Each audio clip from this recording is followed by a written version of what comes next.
Hi, I'm Valeria Mejia, and recently I was working on a visual essay of a 1950s map depicting the agricultural and known resources from certain regions of Mexico.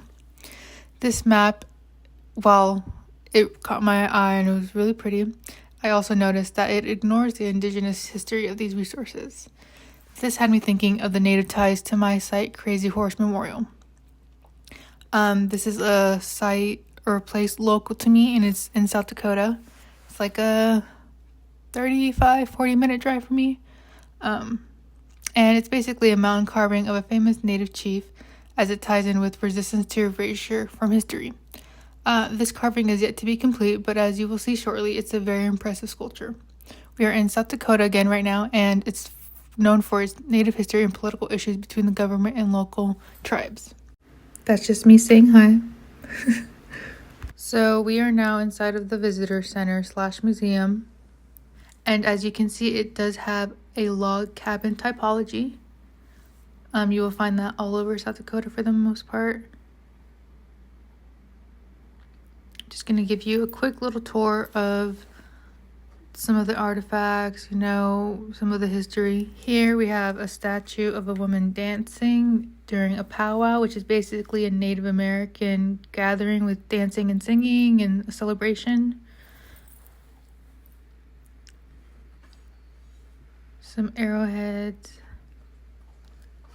And the building, does feature domes, clear lights, a lot of light.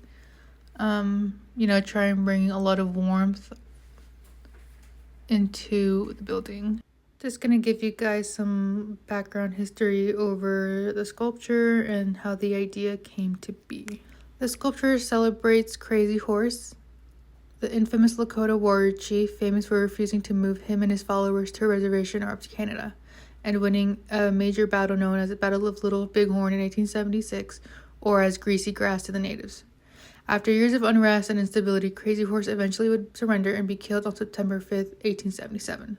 In 1948, a sculptor known as Korczak Ziolkowski would be recruited by the infamous Lakota chief at the time, Henry Standing Bear, who we are seeing right now. He recruited him to make a statue to rival that of Mount Rushmore. And the idea was to let the white man know that natives also have heroes. And again, just showing you some of the interior. Again, the building has a lot of light passing through. Feels very connected to the nature and the land around. And just to kind of orientate ourselves, so we passed by the main entrance and now we're looking into the viewing veranda.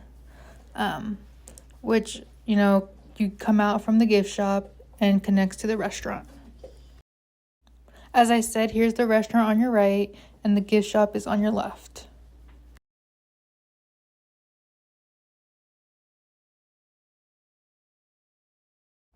On the viewing veranda is when you get the best view of Crazy Horse.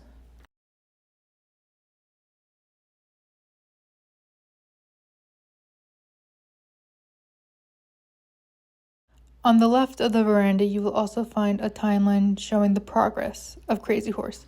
It is an ongoing site, and you'll also see a scale model, 1/34th scale, of what the finished product is yet to be.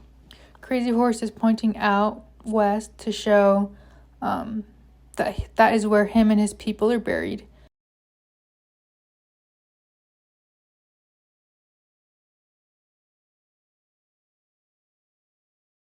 So here we are on the edge of the veranda, and you'll see the log cabin aesthetic as well on the outside.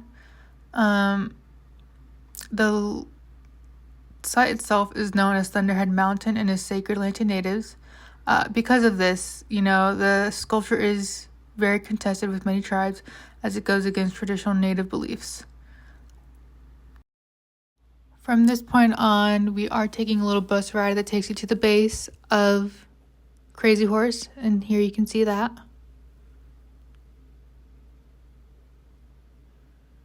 And you can really see the detail once you get closer, of course. Again, this has taken them a very long time. The family does say it'll probably be completed in 35 to 40 years.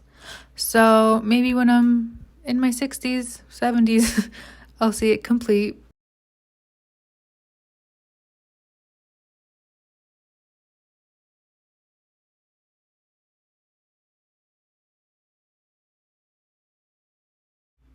And here they just completed a little blast, and you'll see some of the smoke coming off of that. Because as I said again, it is still an active site. It's still being built.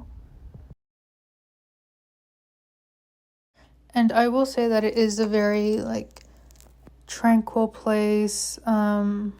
Here we're seeing the nature gate. It's one of my favorite parts of the site. It's just really beautiful carvings in brass. You'll see some of the shadows that the sun brings out. And again, my favorite part of the site, it's very calming. It just, you really connect to nature because it's all around you. And again, you'll see those closer details. Thank you.